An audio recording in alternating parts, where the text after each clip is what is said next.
All right, so I want to welcome everybody to episode 2 of Shadows Podcast. I'm your host, Trip Bodenheimer, and I'm being joined today by my co-host, Jonathan. Don't call me Dave Batista. Batista, what's going on, buddy? Hey, how's it going? It's over here in Las Vegas. Excited to meet Chantae McMillan. So we're extremely excited. Just like Batista said, we have a very special guest. I cannot thank her enough. She did not have to take time out of her super busy schedule to spend it with us, but she's gracious enough to do so. I think that says a lot about her character. Chantae McMillan, she is a alumni from Nebraska. She is an Olympian, soon to be, hopefully, an Olympian again. She competed on Titan Games. She is a wife. She is a mother. Ma'am, thank you very much for taking time and welcome to Shadows Podcast. Of course. Thank you for having me. And I can't wait to jump into all these crazy questions you have for me, possibly. Okay. Well, speaking of which, we're going to get started with some rapid fire crazy questions here, kind of as a little icebreaker. So first of all, and these are kind of thought up from my co-host here, Batista. What's your favorite superhero? A big fan of Marvel. I like Rogue, and obviously, yeah, I'm just gonna go with Rogue. Yeah. Okay, that's a good answer. Favorite animal? I always like out there that I would never own is a snow leopard, but personally, I love dogs, and I hope to have a mini farm someday with a bunch of different animals. That's exactly what my wife. She wants to do the exact same thing. She would have 400 dogs if I didn't stop her. This may be a crazy question to ask you. Favorite fast food? So yeah, I don't eat fast food. I haven't had McDonald's since 2012 at the Olympic Village because they are a sponsor of the Olympics.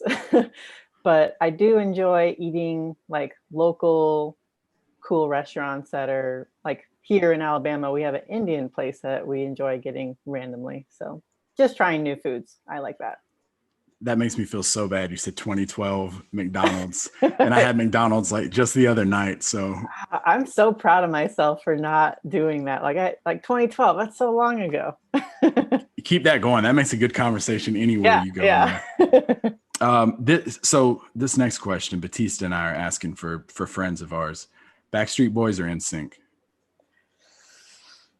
I really didn't. I tried. So all my friends really liked them, and I'm just like, I don't want to be like everybody. So I didn't really like grasp onto either of them. Okay, we'll go 98 degrees then. That's a 98 degrees. We'll go with that. Yeah, like we were asking for friends. That was requested us on Facebook. I'd probably just say NSYNC just for kicks. Yes. Okay. Good. Favorite athlete? It's weird. Like both my favorite athletes are males. Michael Jordan. A lot of people like look up to him, but I don't know. I grew up watching him, so that's one big thing. And then Walter Payton. Ooh, sweetness. I didn't even know him. Like he died before I was even like old enough to know who he was. But his work ethic that I learned about is something that motivates me. Running the hills. Have you ever seen that? Yeah. Yeah. Okay, that's a really good answer. This one comes from my wife. My wife wanted to know guilty pleasure you have. So I eat really well, but I do like sugar a lot. I really like sugar. You say that like such discreet. You're like, oh, I like sugar. Hey, hate to admit it. And then this is the last one we're going to ask you, and you can answer this one at the very end, and we're totally going to put you on the spot on this one. 2 truths and a lie. Now, I'll tell you why you think about it real quick. We did our research here, so it's hard to be like, I jumped 23 feet. So actually, I'll let you think about that one, and then at the end of the program, we'll ask you that question again. Okay. I feel like I should take notes during this. Yeah. So we noticed when we were doing research that your parents, both of them, were active duty Army for 20 years. What was it like growing up with a mill-to-mill family? It was awesome. I wouldn't change that experience for anything. We didn't move as much as a lot of families had to or have to. They met in Germany, and then I came along and we were in Fort Campbell, and then moved to Texas and then Missouri, and that was the only moves I had to go through. So, but those moves made me able to adapt to new things, new situations, new friends, and I credit that for making me who I am, big part of who I am today. And obviously I'm still moving, even with my own training. I moved several times, from Nebraska to Ohio to Florida, back to Ohio. And now with my husband in the Army, now I'm moving again. So I feel like it's part of me, and I am like, I haven't moved in 2 years. I need to move. Like that's part of who I am now. So we'll see if I can settle down someday. I hope to. Do you think it was that upbringing with both your parents being in the Army to where it kind of made it a little bit easier to make those moves in your life? Yeah, it's something I enjoy, really. Like going to college wasn't a big scary deal for me because we'd moved before, and they gave me that confidence I think I needed to go out there, move somewhere else, and do it on my own that time. Because they had moved from, like, my dad's from North Carolina, my mom's from Wisconsin. They left, like all their families are still in those two states, and they were the only two who left. So like knowing that, and that taught me, I think, who I am as well. Okay. And I noticed you said too that you would help them with their getting ready for their PT test. Is that kind of where the spark for the athlete in you was ignited? It might have. Yeah, I can vividly remember doing sit-ups and push-ups with my mom in the living room in Tennessee. And I mean, I probably pushed her a lot, obviously.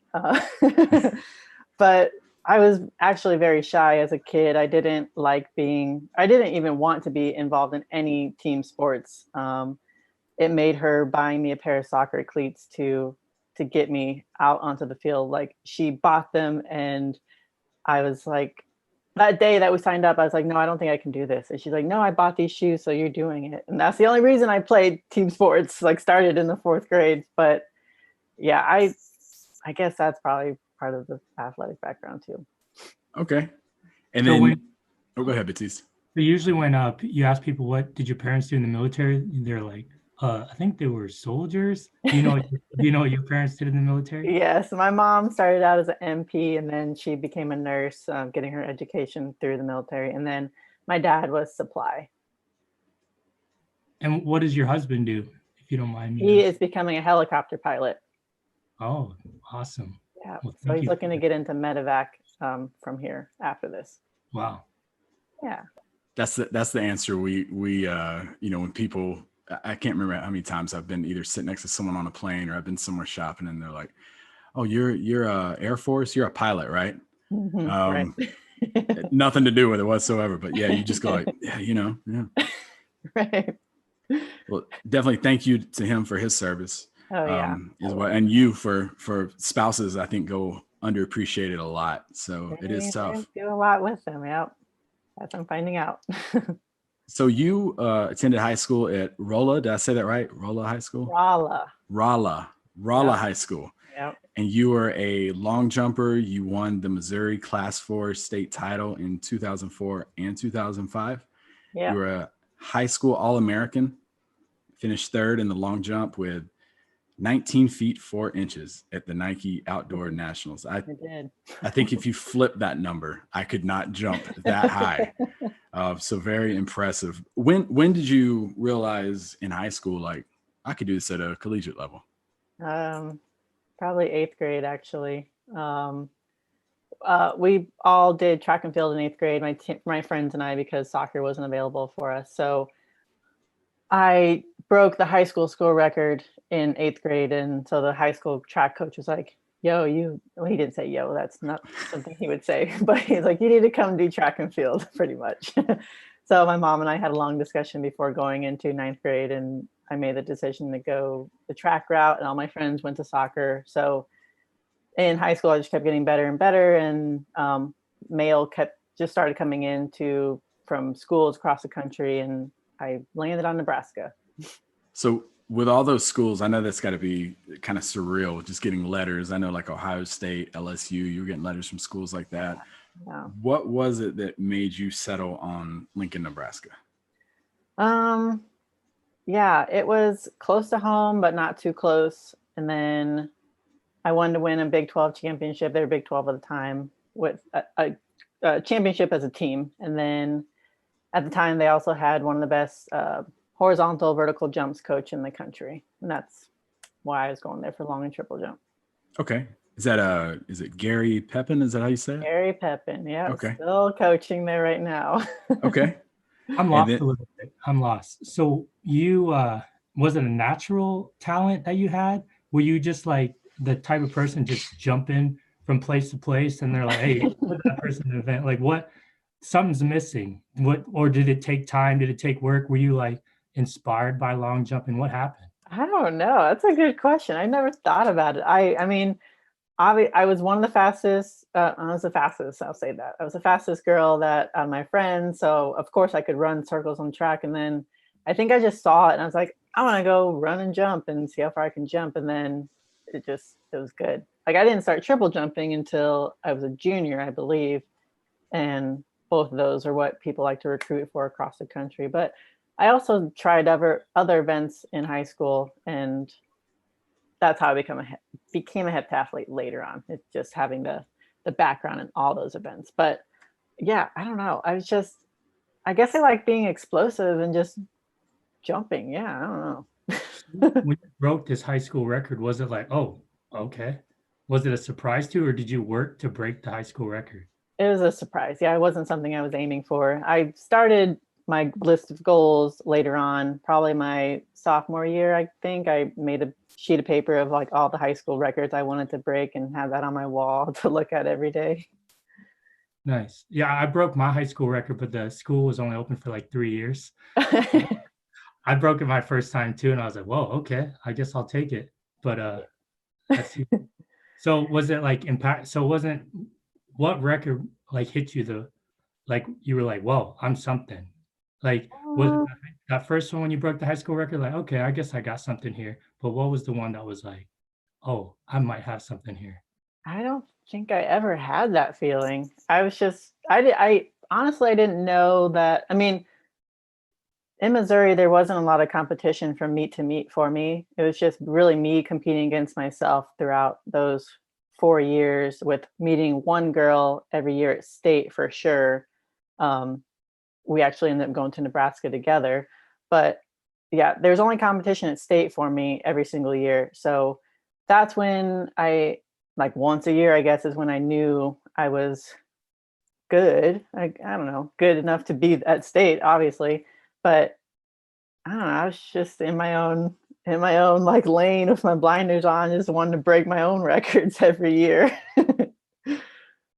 Awesome. Yeah, I was just curious before we moved on to college because you made that like, oh yeah, I broke a high school record, then moved on with life. But I don't know, it just didn't seem like a big deal in high school to break the record, but that, like looking now, I'm like, that record is not going anywhere. Like 100%.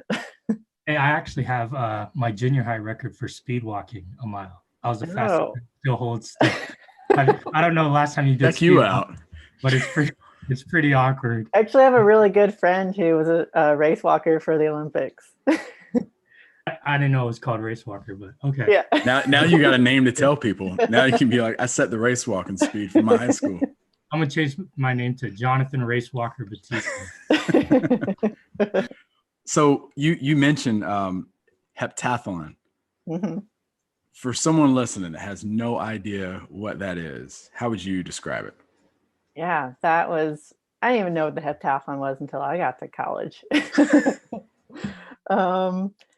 It's a 2-day battle of just testing your abilities out from across the events in track and field. Yeah. So 100 hurdles, high jump, shot put, 200 on day one. And then day two is long jump, javelin, and the 800. Sounds like my Sunday. How exhausting is that? I mean, you train for it all year. So you're training for the endurance to get through 4 events the first day and recover and be able to do the 3 events the next day. So in the US, they do it back to back. So you do one event, you have 30 minutes in between. and so forth. And then in Europe, sometimes there's a bit of a challenge because they'll do 2 events in the morning and then 2 events in the evening on day 1. And so you have that long gap. And so you're warming up twice a day over there. So that was a challenge that I did see in myself when I was doing the heptathlon. But yeah, you train for it. You know what you're getting ready for. It's interesting, the time period. That was going to be my next question. It's the time period between each of those. So that's definitely an interesting perspective there. So what were 3 things that really stood out to you that you really remember outside of the records from your time at Nebraska? I guess at Nebraska, I can look back and be really thankful for just all the friends I made and still have to this day from there. It taught me how to be a heptathlete. Like I said, I didn't know what that was until I got to college, and I was recruited for long triple jump. Did that my freshman year, and then sophomore year, I was like, I don't want to triple jump anymore because I had a bad injury. So let me just pick up 6 other events and become a heptathlete. So I learned everything about the heptathlon in 4 years at Nebraska. And I credit a lot to my coach there on making me who I am. So that's only 2 things that I've listed so far. We'll say that's 3. We'll say that's 3. Yeah. You're thankful for your coach. That was a third one. That's big. Okay. So your senior year, 2011. Well, actually before that, the patellar tendon, was that while you were at Nebraska or after? It was that little gray period in between. Yeah. Okay. So your senior year, you were the Big 12 indoor pentathlon and outdoor heptathlon champion. You were a first team All-American. You tied for second at the NCAA championship, setting a school record with 4,396 points. And you also helped Nebraska win a Big 12 title. And you had a quote that I saw that for, especially the environment we are in, we're all about, being part of a team as opposed to that individual success. You said the difference between winning as an individual and a team. You sat in your car and cried afterwards when you won as a team, but you didn't cry when you won your individual championships. What was it that meant so much more to those team championships as opposed to the individual ones? Yeah. So I was a team captain going into that competition, and I really felt it heavy, I guess, on my shoulders, on my heart, to go out there and do everything I could as just a for everyone else to see, my teammates to see, and just empower them that way. So I did the pentathlon and then also long jump that day, just to help my team get as many points as possible, and just encourage them that way. And then after I was done with that, I was over there running around trying to encourage everybody else in their events, and just knowing that we were all out there giving it our all to get this done as a team is what meant something. Because it's not like I said, I did my part, she did her part, and we're all working hard for this one end goal. And that just has always meant so much more to me. I mean, I know what I'm capable of, but it's seeing everybody else shine and know what they're capable of too. That was really exciting to see. So you mentioned Michael Jordan was one of your favorite athletes, right? Mm-hmm. But then this documentary came out and they exposed that there wasn't the best team cohesion, a lot of headbutting and whatnot. Was it the same with you guys, or did you guys have natural flow, natural cohesion? I'd say we all got along for the most part. We obviously train separately, different groups. Like you have your throwers over here, different time of day. You have your multis, heptathletes and decathletes over here, and sprinters, hurdlers, whatnot. So we all trained pretty separate, but we knew how to come together on those given days. And then we also, off the track, we would hang out as well and obviously bond and become a team there. But the way, I guess I can compare myself to the way Michael Jordan would kind of quote, inspire his teammates to be better, bringing out their flaws. If I know them well enough, like my best friend, for instance, I can tell her should you be eating that? You know, or just helping her be better, like off the track if she needed to focus more, not be going out to this party per se when we have a huge track meet type of thing. So I don't know. I felt like a leader in just being able to inspire them by letting them know they shouldn't be doing stuff in a mean way sometimes. I don't hide stuff. I don't sugarcoat stuff when I'm talking to people that I love or like. I'm just straightforward and I'm like, this is what's happening and you need to change it. Sounds pretty MJ-ish, I think. Yeah, definitely. I was thinking more along the lines of Dwayne Johnson when you're on Titan Games, like running through there, clapping for y'all as you're doing your events. So yeah, I was thinking along those lines. But yeah, that was an awesome story. I appreciate you sharing that one. You graduated from Nebraska in 2011. You majored in middle school education. I did. Yep. I had sights on being an art teacher. What about when your Olympic journey is over with? Is that something you're possibly looking at going back into? Nope. I was about to say we have 3 teachers on here. I know. I love teaching in other ways, but I don't think I'll ever teach in a classroom. I can see myself coaching. I really enjoy helping people be better that way, but I do like art. I love art. I hope to get into that again someday as well when I have more time, and maybe I can teach somehow like that. But I don't know. No, I'll never teach art in a classroom at a school. What kind of art? Painting, drawing? I like painting. I like oil, but I can't. If you ever painted with oil, it's a big process, big setup, big cleanup, and I don't have time for that right now. I was kind of a big deal at high school. I made it all the way up to Art 4, which means I took art 4 years of my high school career. And I oil painted, but I always did it at the school and never did it at the house because of that reason. Yeah. See, we're both big deals in high school, Batista. Yeah. Right? So some of your accolades, you were did I read this right? 5-time All-American? Yeah, I was. Yeah, 5-time All-American.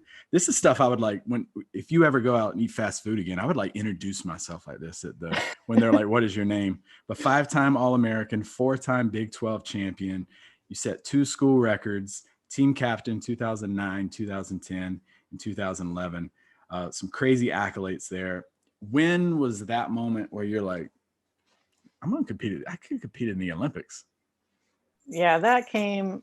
I can remember this vividly too. My coach and I are on the plane coming back from USA's in 2011. Believe it was probably June. And he was like, so you want to stick around and train for the trials next year? I was like, oh, okay. And that was it. Just like all nonchalant. Yeah. All right. Olympics. I didn't even think about it. I wasn't even looking out that far. I was just like, all right, I graduated. This was my last track meet right now. Actually, I had one more track meet in August, and that was all I was focused on, I guess. I didn't think a year later. So in 2011, you blew out your patellar tendon when you were competing in high jump? Yep. So that was the last meet that I was talking about of that summer.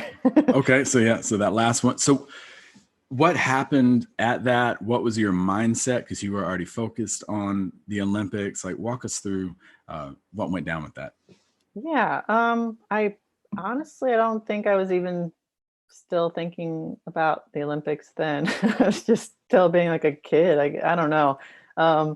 High jump, I went to plant and go up, and then I just crashed on the pit in pain, and I had no idea what happened. And I calmed down immediately. Well, I was like screaming, and then I was like, wait, calm down. This is dramatic.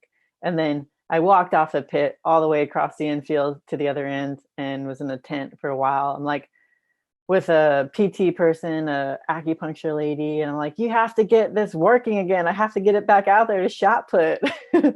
And my quad was not firing at all. So I'm like, okay, I guess this meet's over for me. I'll just get ready for the next one. And then my knee is just like buckling. I kept walking on this thing for a couple days.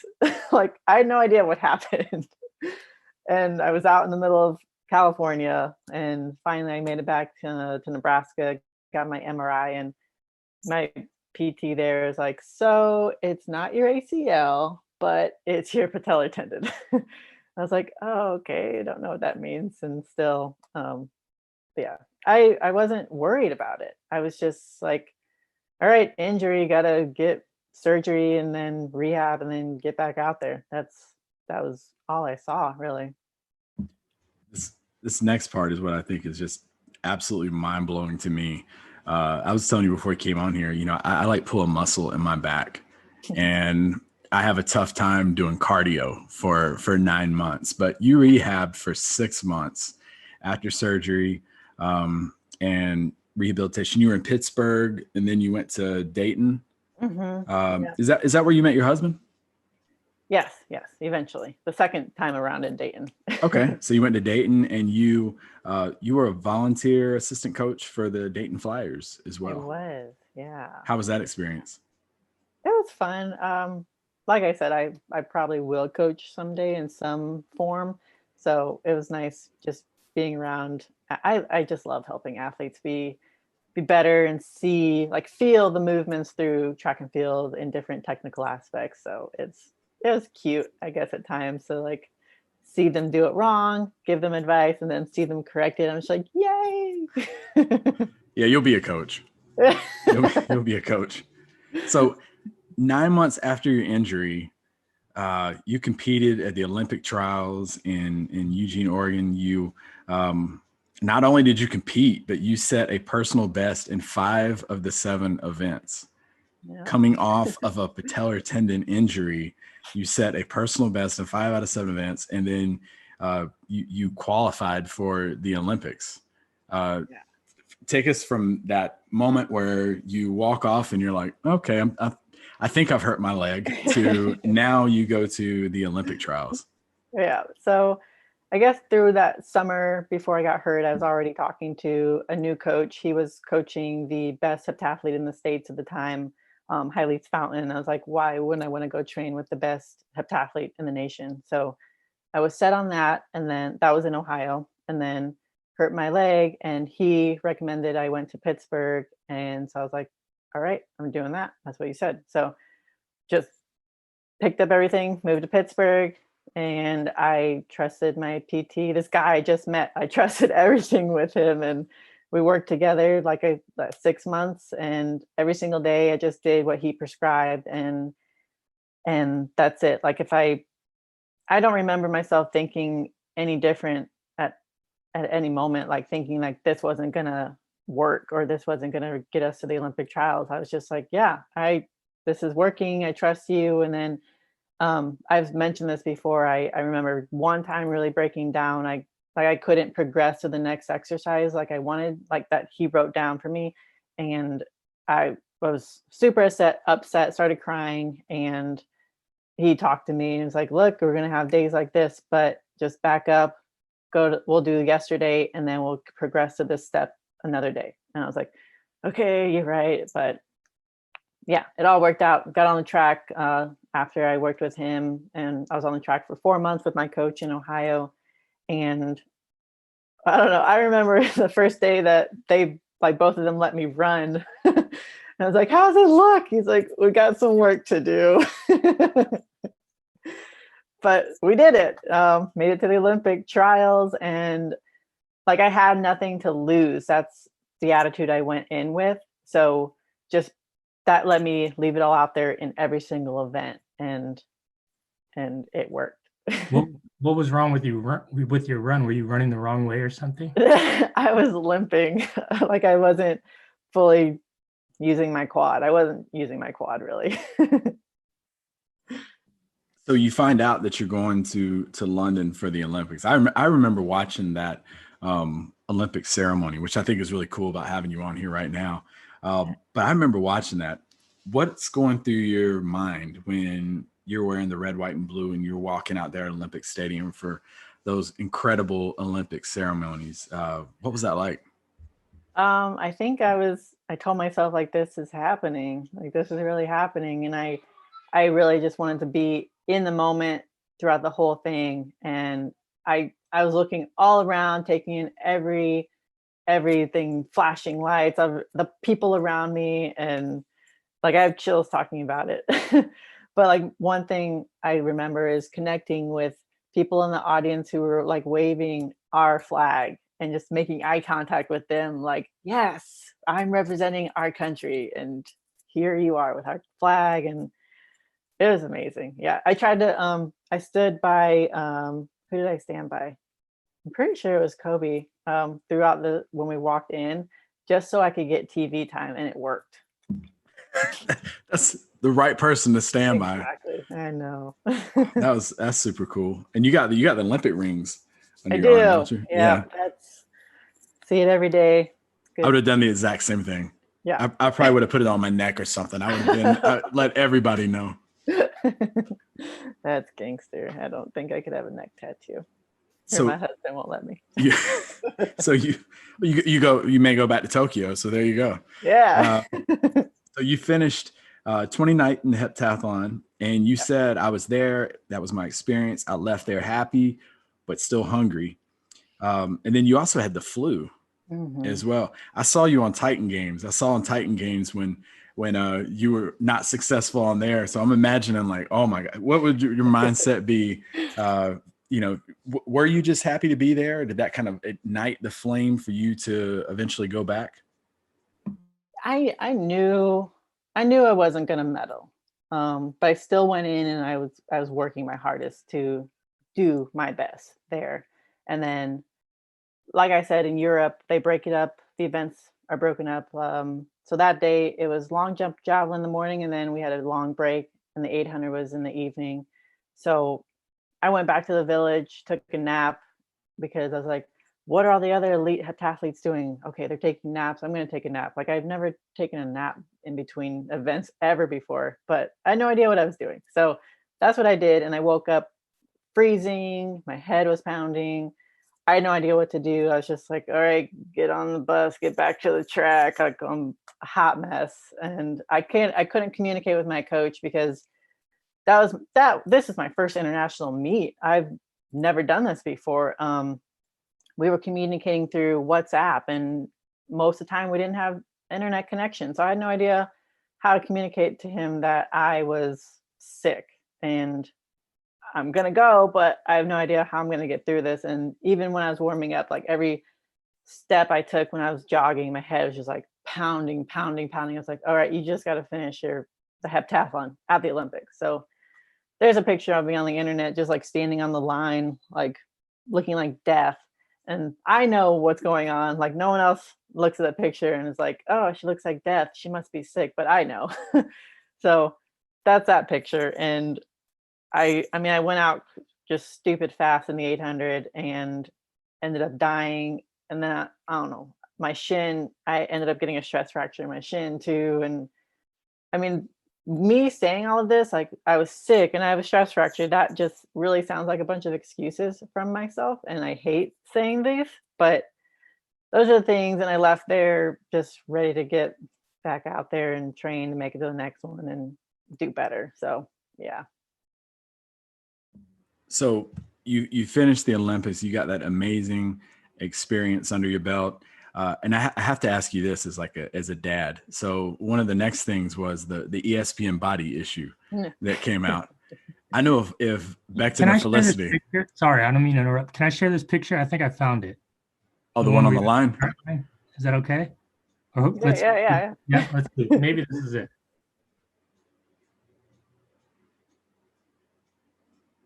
I can't share it because you're the host. But okay, yeah. It's okay. We'll throw it on the Instagram page. Yeah, there you go. Yeah. So if Becton or Felicity were like, hey dad, I'm gonna be on the body issue, I'd be like, wait, what? What'd you just say? How did that conversation go with your dad when you pitched that to him? Yeah. Yeah, I didn't know it was a real opportunity at first. I got an email. I was like, what? This is real? I called my best friend first, and we were freaked out together and we're excited. And I was like, okay, now call your parents. And so I called them. This is all before responding to the email.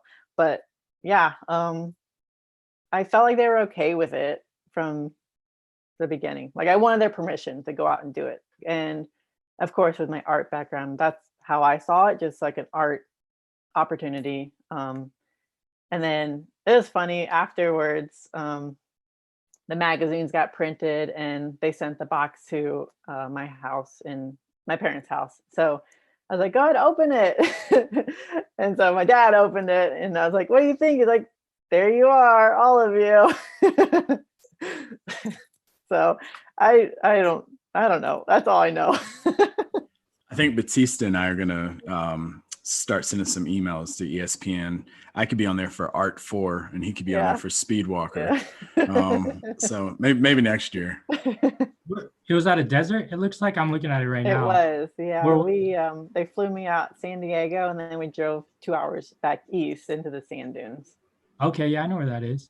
Yeah, these pictures are epic. Did you do a backflip in one of them? Yeah, they set up a trampoline and I was just doing flip after flip just to get that shot. It was fun. I mean, the trampoline got super hot, the sand was super hot, but it worked out. Which one's your favorite one?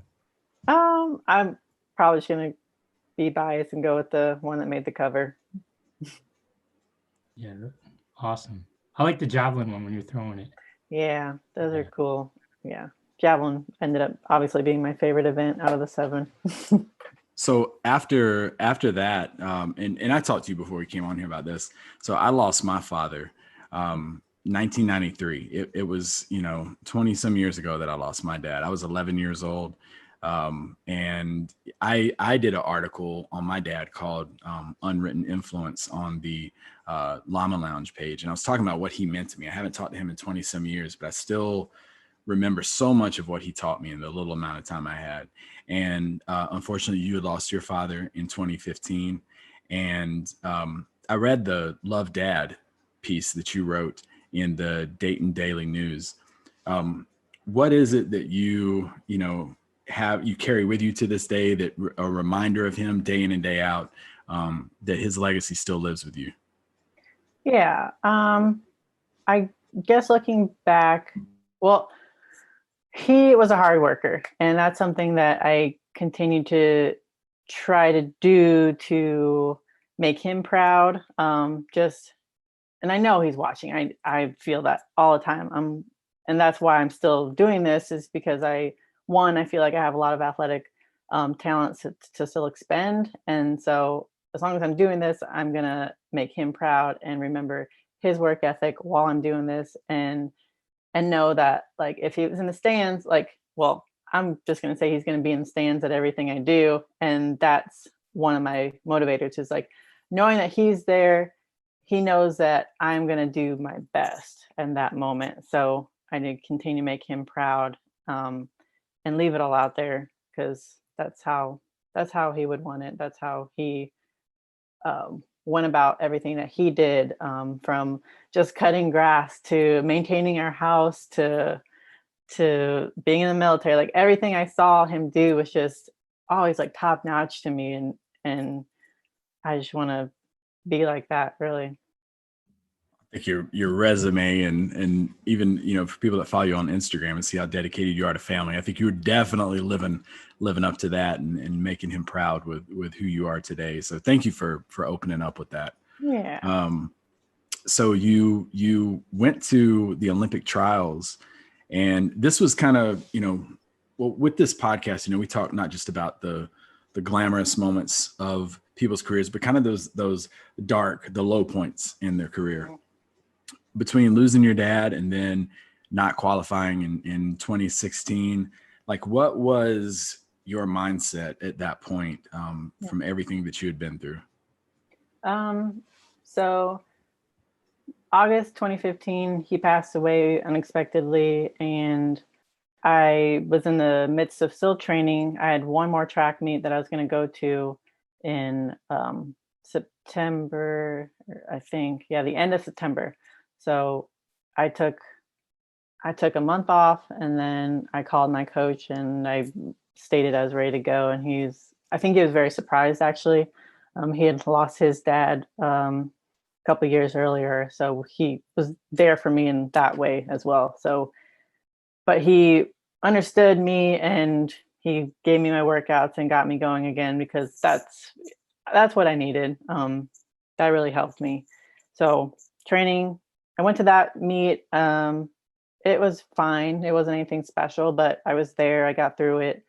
And then training for 2016 was happening and made it to trials. Had the best score of my life in the heptathlon. I got 5th there, so I didn't make the team.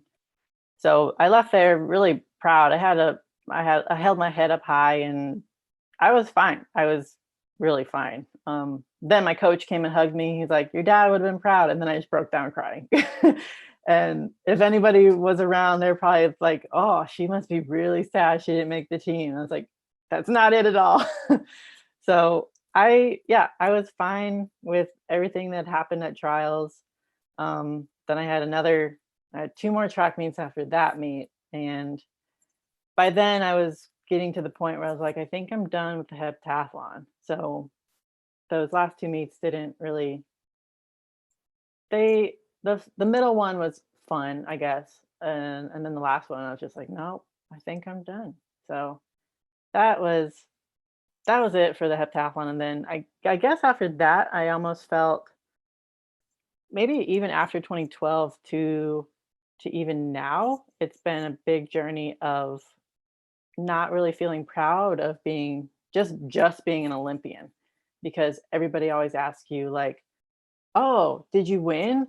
Oh, did you get a medal?" It's like, "No, but I'm an Olympian." Like, you don't know what small percent of America or of anybody in this world are Olympians. Like, it's a very big accomplishment. So, no, I don't have a medal, but I'm still an Olympian. So, it's that mentality that me and other friends of mine have to deal with. Um, and I think I'm finally there. Just knowing that, hey, as long as I'm going out and giving all that I have and expending all my talents in this javelin now, that's all that matters. And as long as I'm happy doing this, then we're good. Like, you should be super proud that you're an Olympian and still training to be a 2-time Olympian. Your name is still in the books as an Olympian regardless. Yeah. And Yeah. I never really thought about it like that though, because to me, like, you know, I grew up playing sports. I've played sports my whole life. And if I were to make it to that level, I'd be like, yeah, I'm an Olympian. But I never thought about people being like, did you medal? Oh, okay. Yeah. So that just being there is a huge honor. But after that, so you married your husband. You have a son, Otto, was born in what, October of 2018. Yep. He was on Titan Games in the crowd with you. He's in a lot of your Instagram videos. I think the one I liked was when you were throwing the medicine ball and fast forward and him just sitting there looking back and forth. Explain what those two mean to you in your life and where you're at today. Yeah. So yeah, we got married, have a son. My life has evolved into different things that I have to take care of more. So How old's your son? he's 2 now. Okay. Yeah. So it's just become I have to balance more and schedule more. And that's really hard. And it's not something that just stays the same, because his schedule is so different all the time with being in the military. So for me, I did get lost for a minute in his schedule, and I was like, okay, I just work around his schedule, but that I wasn't getting things done for me. And I only have this short window with my age and the Olympics only being once every 4 years. So I had to step back and be like, all right, look, this is what you need to do. You can do this while he's doing his goals too. Like, you guys have to. So, I mean, just every day is different. Every day is coming up with how I'm going to get everything I need to get done, how he's going to get everything he needs to get done, and how we're going to take care of our son together as well. But they're both amazing. My husband is very supportive of what I want to do, and vice versa.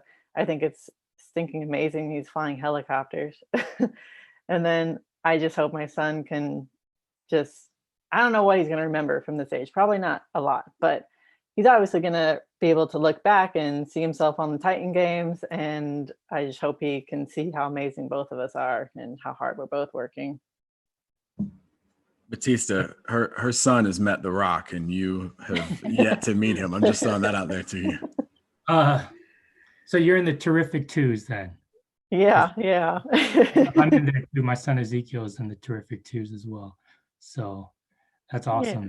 Yeah. It's fun watching them grow and learn their little personalities and combat their aggressive twos. Yeah. It's been especially with this whole pandemic, I had to watch them for the first 3 months of it. Oh Yeah. man, I respect every caregiver, every babysitter that's out there. Yeah.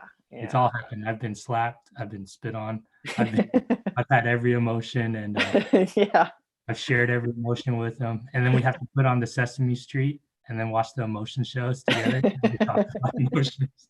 So well, that's a good question. What's the one song that, because mine was like Mickey Mouse Clubhouse for X amount of years. What is that song that if you never hear it again from having to play it for? We have those yet. Really? I don't know. We'll play some cartoons that have some weird songs, and I'm like, I'll hum it for the first like few, I guess, times it plays, and then I'm just like, okay, it's time to shut that off. Just shut it off. I don't know though. We don't have a song yet. Well, he also goes training with you and stuff. I just plop mine in front of a TV, so I guess that's the Olympian athlete difference. I like compare him to my dogs. I'm like, we got to take him out to run around and get some energy out. And I'm like, give mine some Count Chocula and put Mickey Mouse Clubhouse on.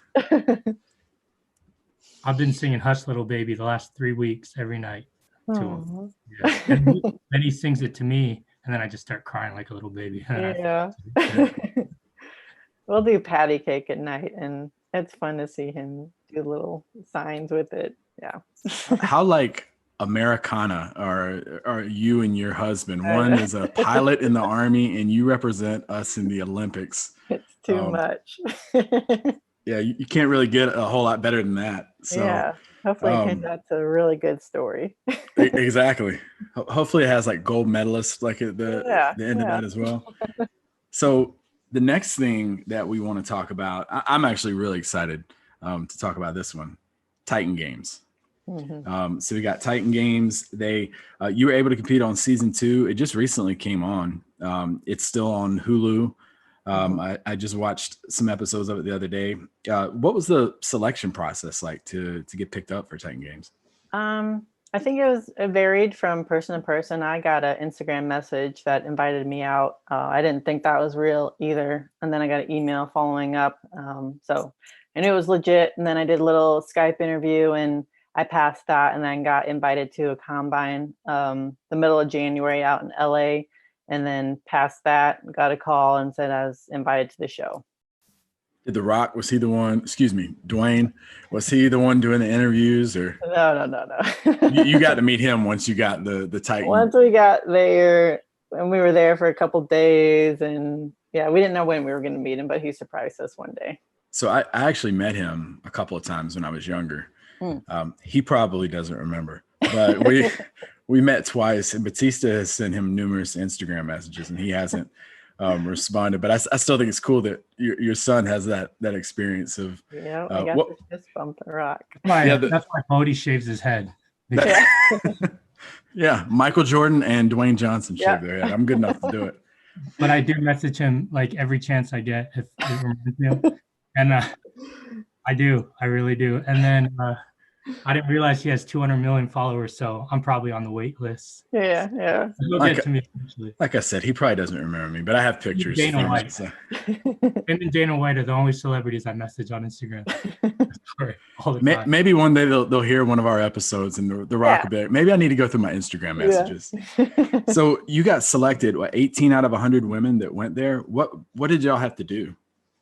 They put us through a bunch of different physical tests. We had a deadlift, and then we had to hang for as long as we could to just test out our grip strength. They had some little obstacle courses set up just to see us balance and our speed.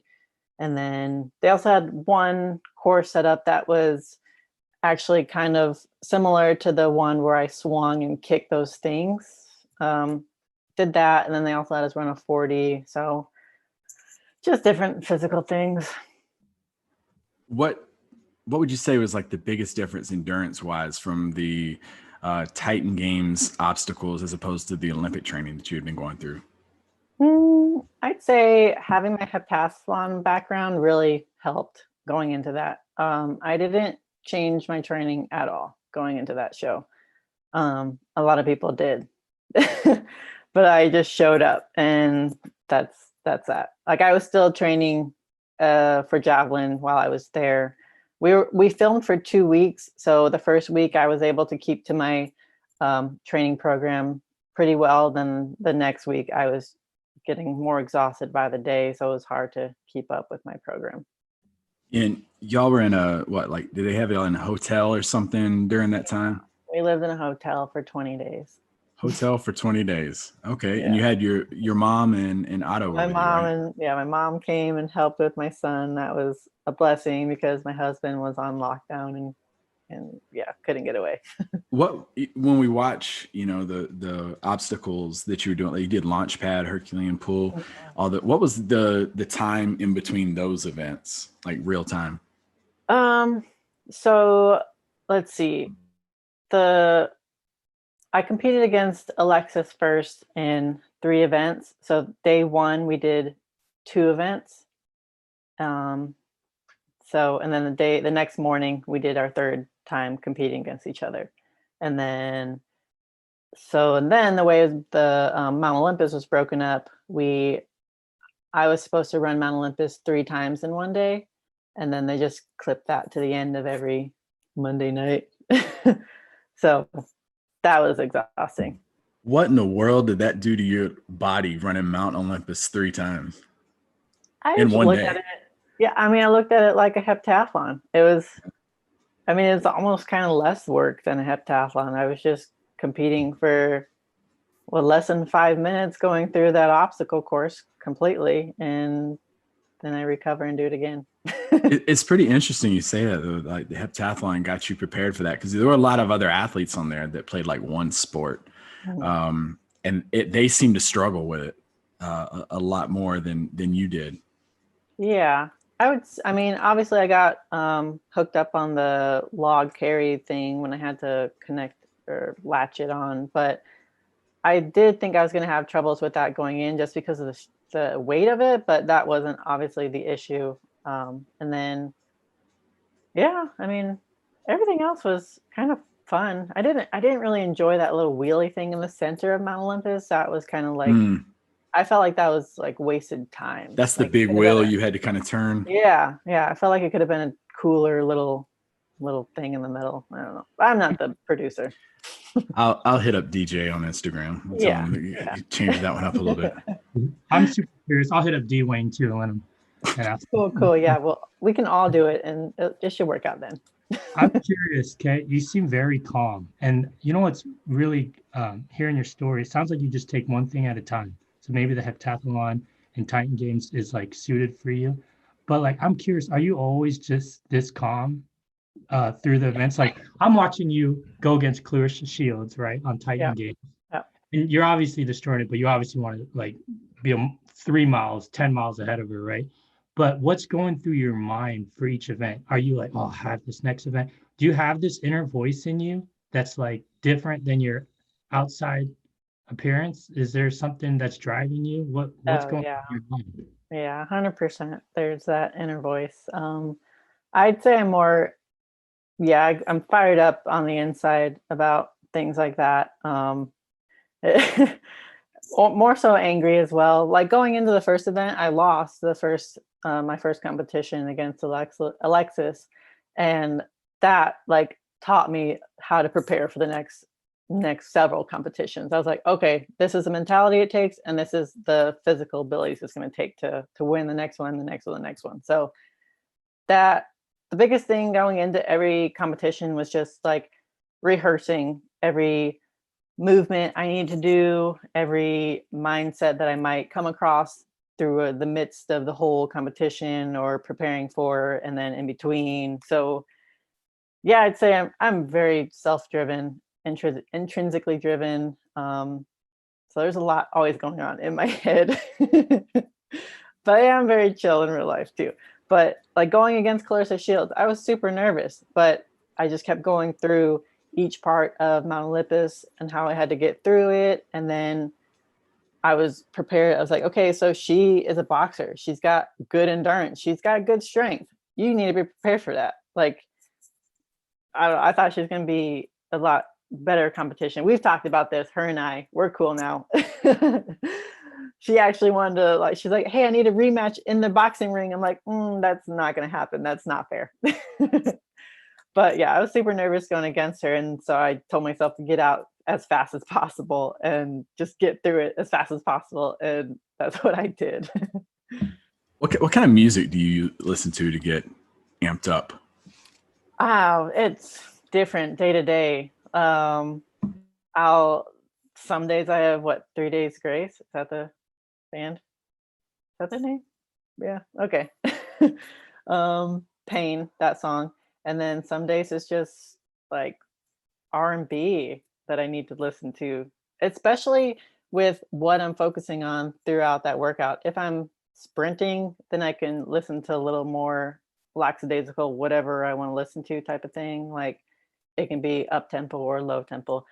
And then like when I'm getting into technique, I like to listen to something slower, so I'm not rushing through all the positions that I'm trying to hit with the javelin. What was the that one obstacle on Titan Games that you're like, well, two-part question. The one that you're like, I would love to do that one all over again. And then the one you're like, if I never see the log lift or resistance ever again, what is that one you just would do away with? I really liked the launch pad. That was fun. It went super fast. Like Alexis and I we thought that was normal. And then we watched the rest of everybody else compete and we're like, they're really slow at it. Like we were really good. So I would probably do that again. It was fun. And then that Herculean pull, that's brutal. You can't see your competitor. So it's like a fight against yourself mentally. I was like, because I wanted to give up so many times. I was like, how has she not beat me yet? I'm just hanging on. I'm like, just finish me. But she ended up, she's a physique person. Like she trains for physique competitions. And so I just don't think she had the muscle endurance that I had to stay in it long enough, because she fell off and her muscles were just like, we're done. That is the one that when I watch the show, I'm like, oh, like my muscles get tired looking at that one. And I'm always telling my wife, I'm like, I wonder how I do on this one. I wonder how I do on that. That's the one where I see like pure, and the arms are all red on everybody. And yeah, that one just looks really tough. How did you feel when you first won Mount Olympus and you got the cool like effects of the lightning bolts going through? You had the javelin with lightning going through it. How did that feel actually conquering a beast like Mount Olympus? Yeah, it was good. It was a cool feeling to get put into the black uniform. And like you said, the lightning, that was the only thing that I wanted them to send me afterwards. It's like, I need this clip of me with the lightning and the javelin. So yeah, just being able to get to the black jersey versus the other colors, it was cool. Yeah. That would be like my Facebook cover photo for the rest of my life if I had that. I don't know. I'd still put the Olympics over. Oh yeah, never mind. Olympics. That would be my Instagram photo. Is the Titan Games. So you ended up you went to the regional finals. So you'd won Mount Olympus, and then you went episode 2. That log lift, I have on my notes, don't talk about log lift. So you go to the regional finals, and you won the first event, and I think that was the one with the hammer down. Oh, that was super fun too. That one looks fun. Okay, take back Launchpad. That was my favorite. Yeah. Yeah, that one looked like a lot of fun. You won that one, and then Jamie Seaman, right? She went to Nebraska as well. They did. Yep. Okay, so yeah, and then that was resistance. What what was just going through your mind during that resistance one? Because that was the one. That's where I said I could tell the competitor in you when that one was over with. At that point, I was running on fumes. I was like, I need food, I need sleep, but I have to finish this competition. Here I am. Give it your all. And my all was like this. I didn't have anything else to give. And then later on, people were like, that wasn't fair. She weighs more. That's all it took. I was like, oh, you're right. Like, that wasn't fair. I was, like, the weight difference had to be more even, but I couldn't toss those barrels out for crap anyways. It looked like it was super draining. When you were on there, my family, we were watching you just out the get-go of Mount Olympus. And I was like, she's going up against Clarissa Shields. This is going to be really tough. And you were like, bam, right out the get-go and jumping over the hurdles. And it's amazing. If anyone listening has not gone on there, has not seen Titan Games, or has not seen her performance on there, definitely go ahead and check those out. It'll definitely pump you up to go out and increase your workout the next day. Would you do if they had like an all-star season? Would you go back for it? If they paid me. Okay. Answer that one. Yeah, that's all. Yeah. And then, so what's next for you? Training right now to make the 2021 Olympic team now. That was hard having it pushed back a year, but it's also a blessing in disguise for me. Another year for me to learn more about javelin, because there's women I'm competing against that this is all they've been doing for the past decade of their lives. So I'm playing catch up essentially in some aspects, but yep, train for that. I'm also getting my real estate license. I don't really want to like sell. I just want to be able to buy and sell my own property after flipping it, type of thing. So I've always loved that. And then, yep, like we said, coach someday. But obviously, taking care of my son and training for the Olympics are priority right there. So you said it was a blessing in disguise. We were going to ask about like COVID. What have you changed about your training now that you have that extra year to kind of get that under your belt? Yeah, I started track season last March.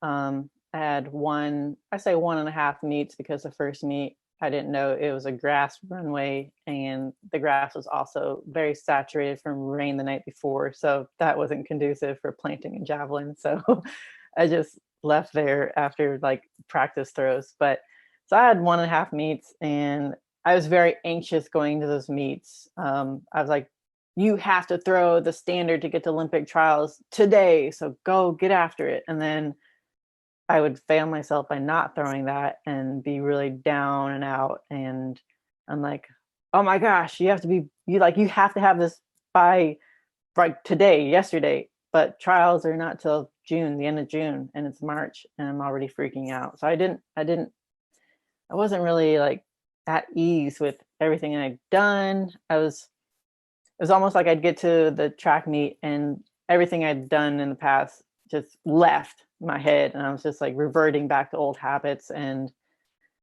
it was just bad. So I feel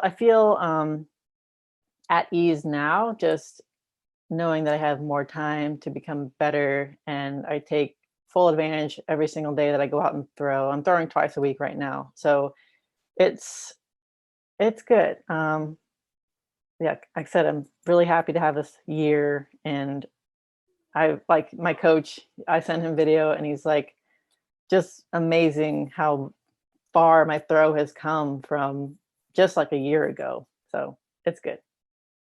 I don't think there's going to be any event that I'll probably be watching more closely than javelin throwing in 2021. I think that would just be super cool.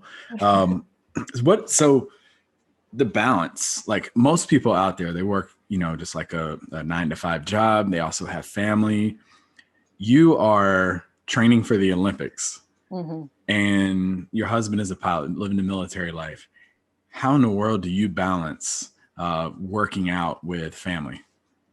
Yeah, I'd say that whole schedule is always evolving. Right now, it's great because he's in between courses, so he's been home for well, he has PT in the morning and then he's free the rest of the day. So very helpful. But usually it's like next Wednesday, he's going to be going back to class. It's going to be him gone from like 7 to 4, possibly. So that might entail, like I've already mentioned to him, me going and training at like 5 a.m. and then him leaving. And then when my son takes a nap, that's another opportunity for me to take care of the lifting portion of my workout. Or if it's a different day, then I can do my recovery portion. And then throughout that whole day, I also have to have a presence on social media because I get like more opportunities there for sponsorships or paid opportunities there, and then checking my emails throughout the day too. So, and then we come together for dinner and take care of my son at night and do it all over again. That is, yeah, that sounds like a very, very hectic schedule. Even like, I thought it was cool when you were, when we had reached out to you about doing this. So like, do you need me to shift my workout schedule? I was like, no, you were not at all. Not at all. How do you like the garage gym life? Oh, I love it. It's so conducive to this schedule that we never know what it's going to be like. I can just, like, if he's sleeping, like I said, I can just pop in the garage and do my lift. And if he wakes up, then I'm right here to go get him. Like, we're saving money by not having a sitter in that aspect. So I love it. I love it so much. I'm trying to build it out some more, trying to get a woodway runner in there. And then I need a bike too. And then I'll be sort of happy, almost happy. It'll be something else after that. Yeah. So Batista and I both, so that's pretty cool. We're all three, now we got something in common. We're all three garage gym owners. Oh, yeah. When the pandemic kicked off, I started my own, and then it went to another piece of equipment and another piece of equipment. Yeah. Now I don't even want to step foot in a gym somewhere. Yeah. But yeah, it's amazing workouts. Right. I blast my own music in the garage and don't have to wear my headphones or worry about anybody else in there once my husband comes in and works out too, but it usually not. You have anything for Otto in there? For me, because he just turned 2, right? You said? Mm-hmm. Yeah, Ezekiel, he's like super smart, super nice, and like very active. So I bought mats and I'm about to put a rock climbing wall. Do you have anything in cool. Yeah, Otto in your gym? No, right now I just have this little wagon that I take him on walks in, and so I'll sit him in there and have him eat snacks. It's literally, they'd be like, boom, and then all of a sudden they want to run on the treadmill too. Yeah. But he always looks so like well behaved in all the videos and running with you. He does, but that's not the case. That's probably like when a teacher says like your kid is a sweetheart, and you're like, really, my kid? Same person? Yeah. Yeah.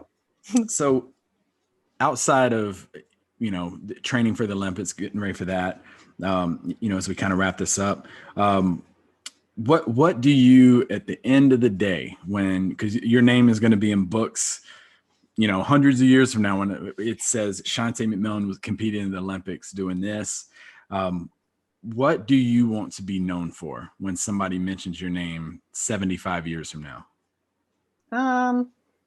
I guess something I always on my mind is, how can I leave this world better whenever I leave? So anything with that is around that, from giving. Whenever I have money someday, I would love to give back in some way. Like, my goal is to build a new track in my hometown of Raleigh, Missouri, and name it after my high school coach. Like, that's huge on my to-do list before I leave this world. But like any causes that I'm big into, obviously military has always been a big part of my life. So I hope to give in that area, give in, I don't know, anything with animals, of course. And I just want to, like I said, leave this place better, I guess. I don't know. That's it. So, and talk real quick about like with Olympic athletes, it's mainly endorsements, things like that. Is there any way like a listener out there can support your journey to Tokyo? Yeah.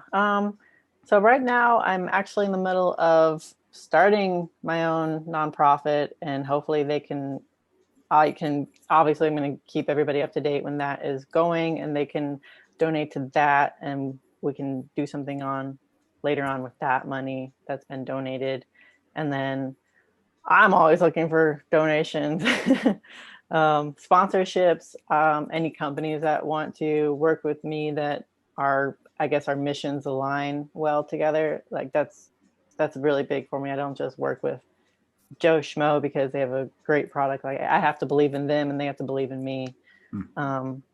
So yeah, any companies out there that want to work with me, that would be really helpful. And sponsorships, like you said, that's how I make a living right now, or for sponsorships going into this next year. And I'm honestly so tired of living like that. And I'd never really thought about it that way. And I think it was my wife had brought it up to me, and she was like, endorsements, Yeah. sponsors, things like that.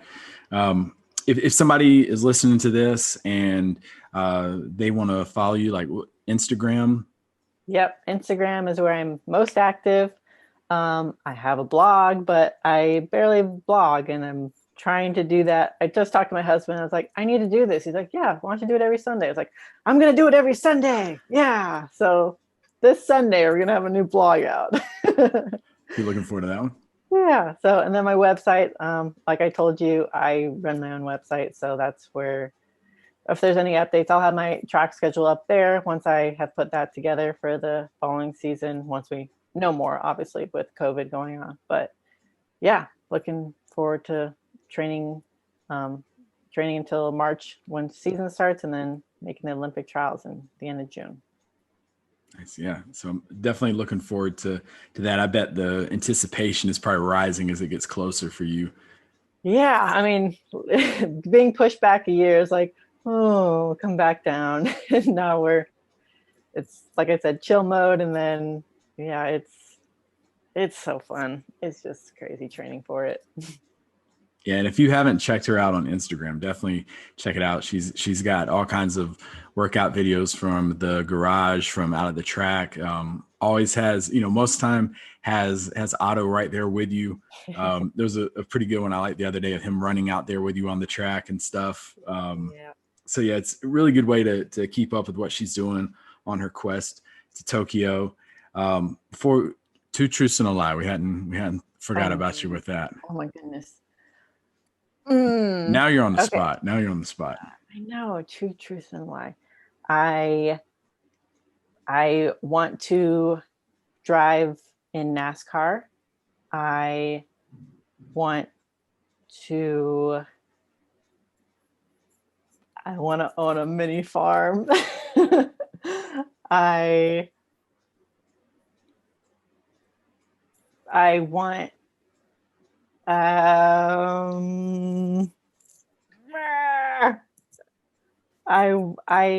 like oh man, this sucks.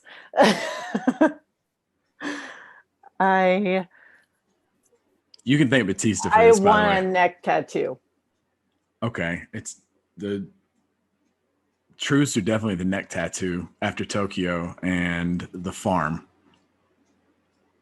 No, I'm gonna say you want to do NASCAR and the farm. Neck tattoo is probably a lie. As cool as I think it would be, I don't think your husband would be on board with it. Batista, you agree with that? Yeah, I concur. Yep, bingo. See, that wasn't so bad. That wasn't so bad. It took me a while, but yeah, I want to drive fast. It looks so cool. That would be fun. All you gotta do is, well, you said you were in Germany. We got Autobahns. I'm gonna get on a racetrack. I promise you. I don't doubt you. I don't doubt you with your track record thus far. So, ma'am, thank you so much for taking time to do this. Batista, you got any parting words? No, it was fun. I'm glad that you were my first podcast that I got to do with Shadows podcast. Good luck with everything in your journey. It's nice to meet someone as humble as you, as calm as you. You have a great spirit. So, yeah. And you sounds like you're a great mom to Otto, a great wife. Thank you for being patient for your husband. At times you can be patient when he's in the military, right? Yeah. I totally get that. So good luck to him on becoming a helicopter pilot. And one thing we're talking about is doing workouts with some of our guests. So that probably might happen one day. Okay, especially Okay. we were talking offline about you moving to Washington. Maybe we could do something at Stadium High School, or maybe you can come out to Vegas and you can experience Extreme Couture or Syndicate with Yeah. me and do that MMA stuff. There So, we go. and then we can get ready for Clarissa Shields, right? Yeah. No. No, thank you, ma'am, for your time. Everybody go out there, check out her Instagram page, give it a like, definitely follow her and support her on her quest to Tokyo. So that is going to conclude this episode. We will be back here in a few weeks with Jeremy Kubasek, who is actually the author, the creator of 5 Voices, 5 Gears, numerous other books. He's also the CEO for Giant Worldwide. So we're looking forward to that episode. Follow us on Instagram, give us a like. Check us out on Facebook. But that is going to conclude this episode. Thank you so much for your time.